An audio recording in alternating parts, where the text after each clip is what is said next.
Hello, hello. Bienvenidos a Razonando mi Fe. Yo soy Liz Franco y continuaremos con este paso que hemos estado dando platicando de los diferentes sacramentos. Si recordarás, si no, vuelve a ver los videos. Hablábamos en primer lugar de los 3 de iniciación, bautismo, confirmación y Eucaristía. Y ahora estamos platicando de los de sanación, reconciliación y unción de los enfermos. ¿Por qué se les llama así? Porque básicamente eso hacen, nos ayudan a sanar.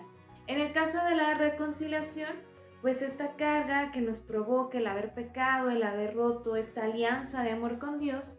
Y en el caso de la unción de los enfermos es en momentos de enfermedad, como su nombre nos lo dice. Dios no se preocupa nada más de nuestra alma, es como decir que solo se preocupa de un pedacito de nuestro ser. Claro que no, Dios nos crea completos y nos ama completos y se preocupa de nosotros completos. Al igual que otros sacramentos, la unción de los enfermos ha tenido muchos nombres a lo largo de su historia.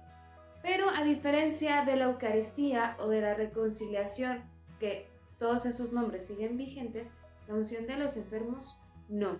Nos quedamos exclusivamente con este nombre. ¿Cómo se le ha llamado?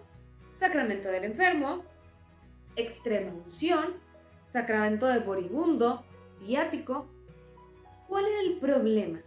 Y lamentablemente, si a mí me preguntas, sigue siendo el problema hasta hoy en día. Estos nombres de sacramento del moribundo, extrema unción, viático, nos hacen pensar en que el moribundo, más bien, en que el enfermo ya está por moribundearse. ¿Y qué pasaba?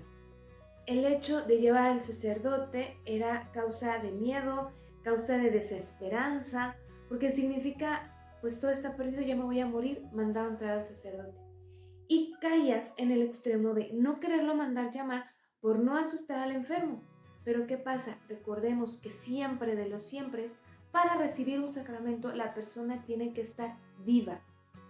Y el sacerdote, a pesar de ser un ungido de Dios y un elegido y todo eso sí, no deja de ser humano. Y no todos tienen el don de bilocación, no todos pueden ser el Padre Pío, o creo que también San Martín de Porres tenía este don.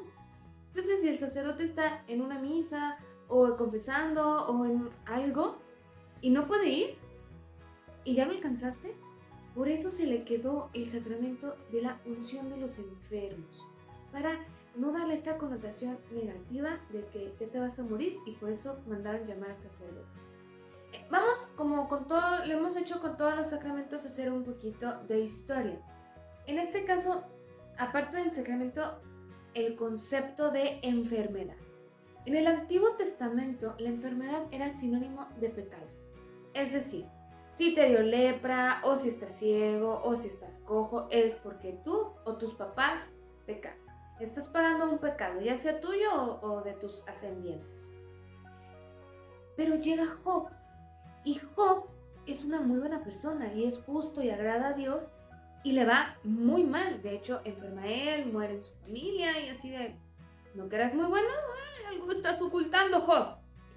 Y entonces el pueblo de Israel se da cuenta que no necesariamente enfermedad es sinónimo de pecado, sino también Dios lo puede utilizar como para fortalecernos en alguna virtud.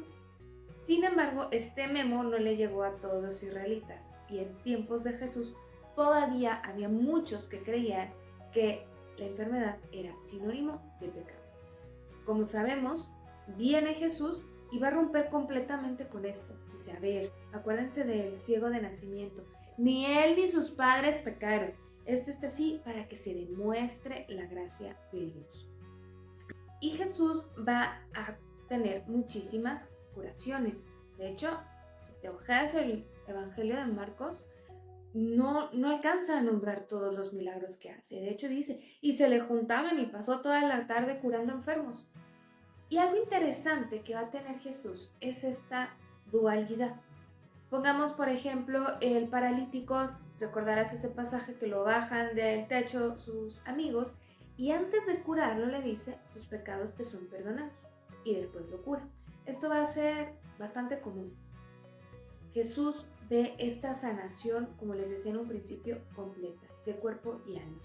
Él va a tener el poder, porque es Dios, de curar enfermos, y le va a transmitir este poder a sus apóstoles.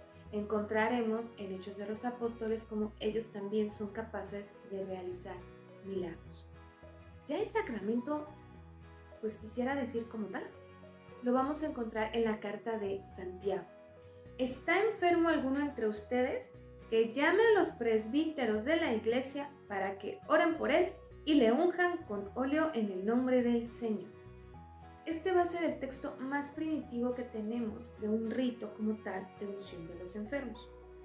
¿A qué se refiere con que le llame a los presbíteros? No porque hable en plural significa que le van a hablar a todos los ancianos de la comunidad. Recordemos que presbítero significa anciano. Sino al que esté, al encargado de ese pedacito de tierra, que vendría siendo el equivalente, háblale al padre de tu parroquia. Y dice para que oren por él y le unjan con el óleo. Ya es un acto como tal litúrgico. Cabe mencionar, no se trata de un acto de magia. No es que hago un embrujo, me tomo una poción y listo. Como arte de magia, ya no me duele nada, ya me curé, listo, vámonos. No. La unción de los enfermos no sirve para eso. Es para alinear la voluntad de Dios a la nuestra y ayudarnos a sobrellevarla. ¿Que ha habido curaciones después de la unción? Sí, muchas. ¿Que ha habido personas que siguen enfermas? También. ¿Y eso significa que la gracia del sacramento no está actuando? No necesariamente, pero piensa si alguna vez te ha tocado una enfermedad fuerte, no estamos hablando de una gripita. No, tu actitud puede ser muy distinta. Puedes tener una actitud de ¿por qué todo me pasa a mí? Es que yo qué, y yo sí me cuido, y renegar, y renegar, y renegar. O verlo como una oportunidad a lo mejor para hacer una en tu vida, o como una forma de unirte a los sufrimientos de Cristo, ofrecerlo por alguna intención. La actitud cambia. Y esto nos va a ayudar el sacramento porque, seamos honestos, no nos gustan las pruebas en la vida. Y para sobrellevarlas necesitamos la gracia de Dios. ¿Y qué son los sacramentos? La gracia de Dios que se da en abundancia. Como en todos los sacramentos, vamos a tener símbolos. En el caso de la unción de los enfermos, 3 principalmente. El óleo, que ya nos comentaba desde Santiago, se unge con el óleo, es un óleo especial para la unción de los enfermos. La imposición de manos y una oración. Como todo acto litúrgico va a tener una estructura, no es que el sacerdote se invente en ese momento, sino hay todo un rito de la unción de los enfermos. La unción se puede dar en particular, la verdad creo que la mayoría de las veces así se hace, manda llamar al sacerdote para que unja al enfermo. Sin embargo, existen misas de enfermos en las que se da la unción general. Dentro de la misa, es como cuando tienes un bautismo dentro de la misa o como la boda se hace dentro de la misa, también se puede hacer el sacramento de la unción dentro de la misa. ¿Para qué nos ungimos? ¿Por qué queremos recibir este sacramento? En primer lugar, por la gracia que da. Recordemos, todos los sacramentos nos dan gracias. Dios que se da a sí mismo. Y esta gracia, ¿para qué nos va a ayudar? Pues es básicamente la fuerza de Dios que nos va a ayudar a sobrellevar esta enfermedad. Este sacramento no suele ir solo, va muy de la mano con su hermanito, reconciliación. Cuando el sacerdote va y visita al enfermo para ungirlo, normalmente primero lo va a confesar. Recordemos que Dios se da y se da los sacramentos y las gracias y todo el amor y todo hermoso. Pero el cómo nos aprovecha depende de nosotros. Si es qué tan dispuestos estamos, por eso antes de comulgar hay que confesarnos, por eso antes de bautizar a nuestro chiquillo hay que prepararnos, para ser nosotros recipientes abiertos a esa gracia. De igual manera, primero confesión y después unción. ¿Qué pasa si el enfermo ya está intubado, inconsciente, etcétera? Y los familiares o quienes llaman al sacerdote saben que era voluntad del enfermo morir en gracia o estar en gracia, le hablan al sacerdote y la unción perdona los pecados, porque estamos asumiendo que el enfermo se está arrepintiendo o si estuviera consciente, si estuviera arrepintiendo. Y como ya les dije, estos efectos no van a aplicar a personas que lamentablemente ya fallecieron. ¿Quiénes pueden recibir este sacramento? No manches, Liz, es que estornudé 3 veces, estoy enferma, voy a que me unjan. No.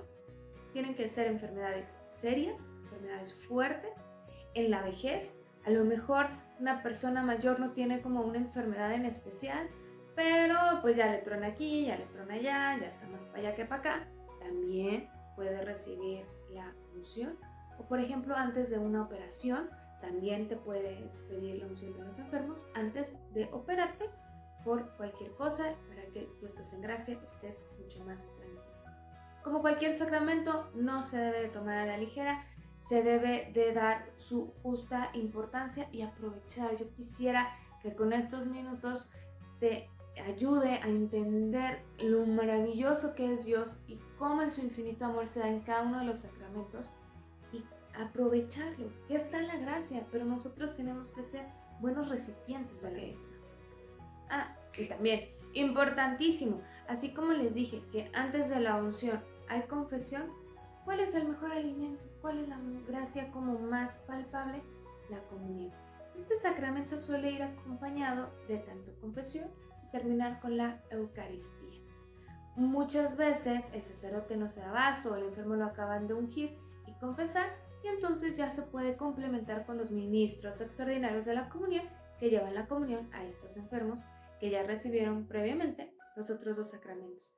Cuando estás hablando de alguien que tiene rato sin confesar o que necesita la confesión, ahora sí, hablemosle al sacerdote.